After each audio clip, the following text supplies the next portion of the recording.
Hello বন্ধুরা, আজ আমার জীবনে একটা ছোট বড় দিন বলতে গেলে। কারণ হচ্ছে বৃহস্পতিবার পড়ে গিয়েছে, খুব গন্ডগোল হয়ে গিয়েছে, যার জন্য আজকে আমাদের অ্যানিভার্সারি ছিল। তো যার জন্য হচ্ছে মা বললো পোলাও করি, কারণ আমি তো পোলাও ভালোভাবে করতে পারি না। পোলাও করি, আলু কষা করি আর পটল ভাজা করি। তো নিজের জন্মদিন নিজের হচ্ছে অ্যানিভার্সারি কিছুতে হচ্ছে আমি হচ্ছে অশান্তি করে করে সবকিছু করে, এটা করতে হবে, ওটা করতে হবে, এটা আনতে হবে, সেটা আনতে হবে।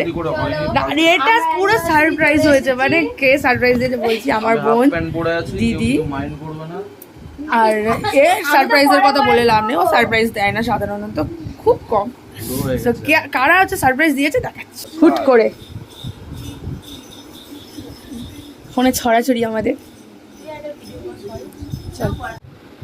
হ্যালো, গুড ইভিনিং গাইস, সবাই কেমন আছো? এরকম আমাদের অ্যানিভার্সারি, দুজন কেক কাটছে, দুজন কেক খাওয়া দেখি। তুই এই ভিডিওটা আমাকে দিয়ে দিবি। আরে